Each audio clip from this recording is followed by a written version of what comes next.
Imagine a city holding its breath, a city that had waited for over a decade to see two shores united by a miracle of iron, granite, and ambition. On May 24, 1883, New York unveiled its crowning achievement, the Brooklyn Bridge. Newspapers called it the eighth wonder of the world. Crowds flooded the streets to witness the marvel. Flags waved, bands played, cannons fired.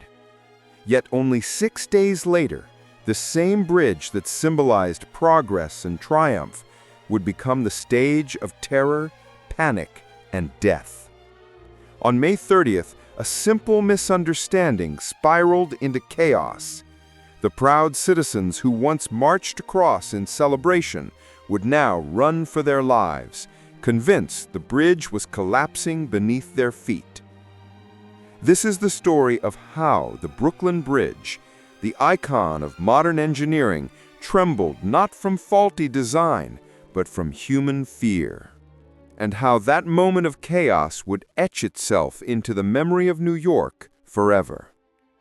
But before we dive into this incredible story, if you're fascinated by New York's hidden history like I am, make sure to hit that subscribe button and give this video a thumbs up. It really helps us uncover more of these amazing tales from the city's past. To understand why the panic struck so deep, we must first return to New York in the late 19th century. This was not yet the city of skyscrapers and neon lights. In 1880, Manhattan was bursting with over 1 million people, crowded into tenements, climbing higher and higher into filthy air. Across the East River, Brooklyn was still its own city, with nearly 500,000 residents. Ferries carried thousands back and forth every day, but the river was treacherous, often blocked by fog or ice.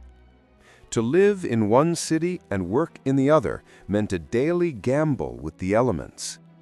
Merchants dreamed of a bridge that would bind the two cities together. Engineers, however, saw it as madness. The East River was wide, its waters turbulent, its channel deep and busy with shipping traffic. A conventional bridge would obstruct commerce. A suspension bridge seemed too ambitious. Yet into this void stepped John Augustus Roebling, a German-born engineer with a vision so bold it bordered on the impossible. Roebling imagined a bridge unlike any the world had seen. Stone towers rising higher than any structure in America, steel cables strung like harps across the sky, and a roadway wide enough to carry horses, carts, trains, and pedestrians all at once. It would not merely cross the river, it would proclaim the dawn of a new age. But visions often come with sacrifice. Roebling himself would never see the bridge completed. In 1869, while surveying the site, his foot was crushed in a freak ferry accident. Infection set in, and within weeks, he was dead. Leadership passed to his son, Washington Roebling, who inherited not only the dream, but also the crushing responsibility of making it real. Construction began in 1870.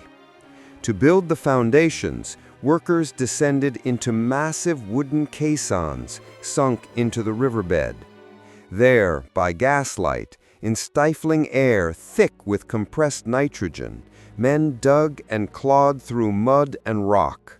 Many would emerge crippled or dead from what doctors called caisson disease, today known as decompression sickness or the bends.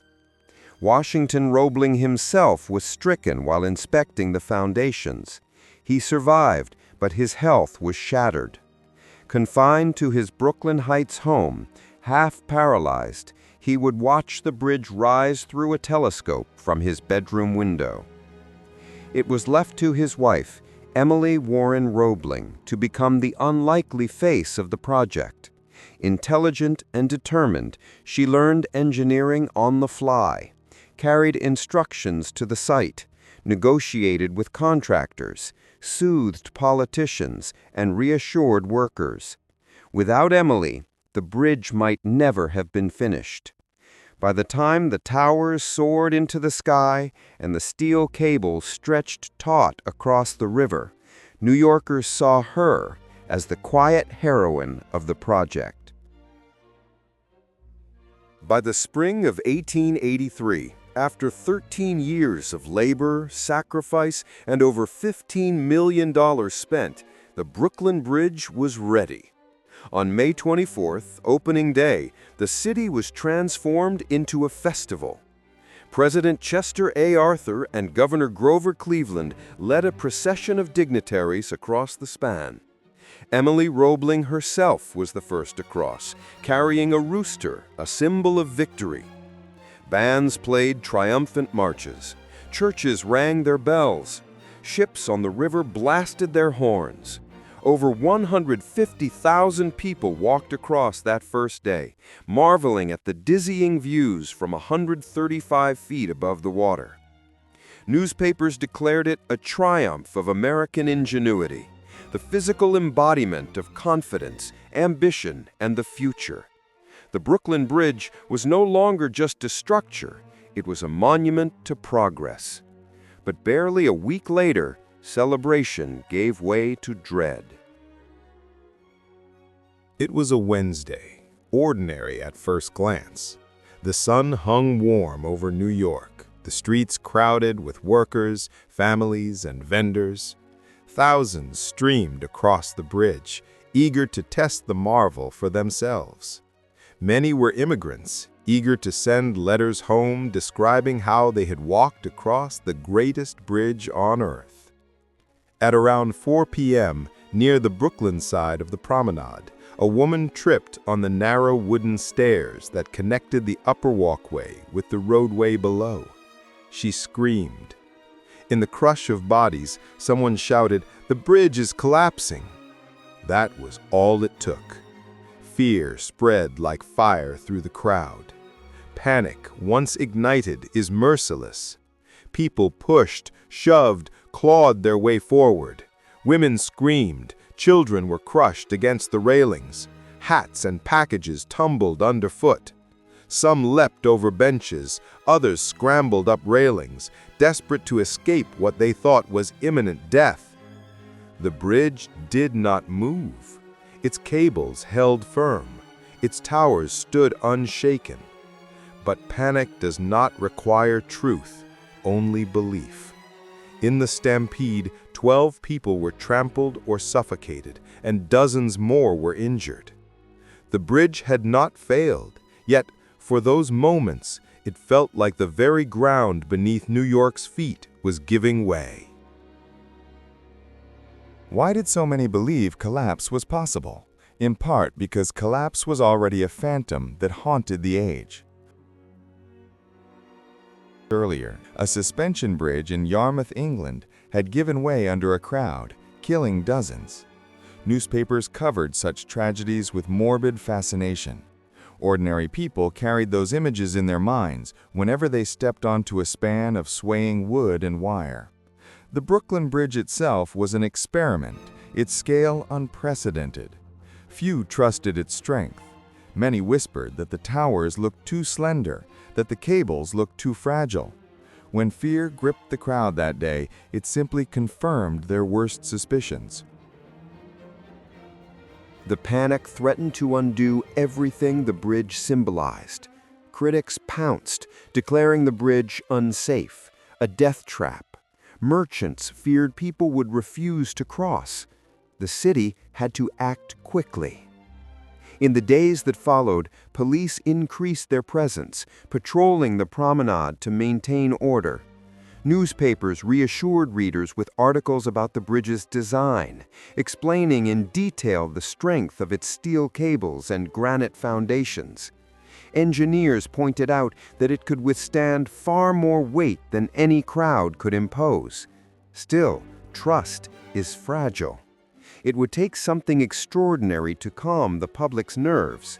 That something arrived in May 1884, in the form of the greatest showman of the age, P.T. Barnum. Barnum, ever the opportunist, offered to march his circus elephants across the bridge. City officials, desperate to prove its strength, agreed. On a bright May morning, 21 elephants, led by the giant Jumbo, thundered across the span.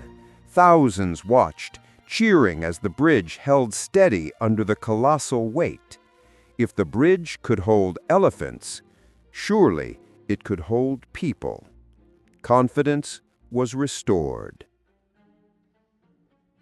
From that point forward, the Brooklyn Bridge was more than an engineering marvel. It was a stage upon which the drama of human emotion played out. Fear and faith, panic and pride, weakness and resilience. The opening panic of 1883 became a cautionary tale about the power of rumor, the fragility of trust, and the thin line between triumph and tragedy. But the bridge endured. It carried trains, trolleys, horses, carts, and millions of footsteps. It became a backdrop for parades, protests, and celebrations. Poets praised it, painters captured it, photographers immortalized it. It stood through wars, depressions, and blackouts. To truly appreciate the impact of that day, one must picture the life surrounding the bridge at the time.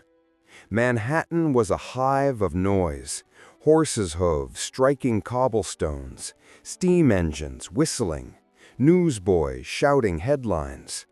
Brooklyn, quieter but growing, buzzed with factories and row houses.